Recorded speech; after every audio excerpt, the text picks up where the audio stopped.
Well, it certainly is, Bev, and what we do know is that early this morning around 9 a.m. local time in Nice, in that southern French city, this attack took place in the Notre Dame Basilica in the centre of Nice. Now, either inside or nearby, that's a little unclear at this point.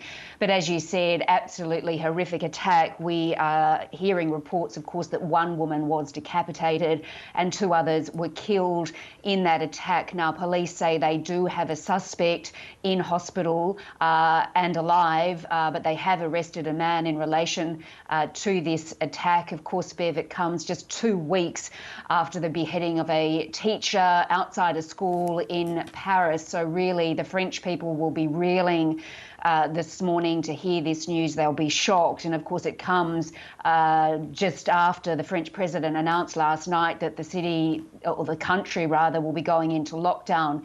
So they'll be reeling on two fronts, really, but a really shocking attack in Nice this morning. The mayor of Nice says everything points to it being a terrorist attack. President Macron, we understand, Sam, is on his way to Nice. Now, after that beheading of the school teacher, he came out and made comments about radical Islam, and he has been suffering a severe backlash. Would we expect that this is somehow linked? Well, I'm sure analysts will look deeply at that. Of course, we did see a stoush after the beheading of that teacher between President Macron and the President of Turkey. President Macron was very strong in his comments about not tolerating radical Islam, about the importance of free speech, for instance, across France. And the Turkish president, of course, came out. He told the Turkish people not to buy, or boycott rather, French goods. So that has been playing out over the last couple of weeks since the beheading of that teacher.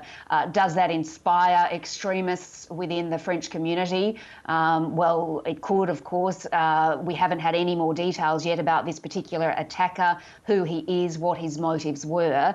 I suspect many of those details will come in the next few days. But as I said, I mean, the French people, a real double blow, really, because not only have they been told to stay home now because of COVID-19, the country has been locked down because of the huge number of cases of COVID across the country, but now again a terrorist attack just 2 weeks after the beheading of that teacher, and again gruesome in every way that we're hearing that a woman again has been beheaded in the centre of one of the biggest cities in France. Talking of the city of Nice, Sam, why is it a target? We know it was the scene of a terror attack back in 2016 on Bastille Day. 86 people there died. What is it about the city that attracts that?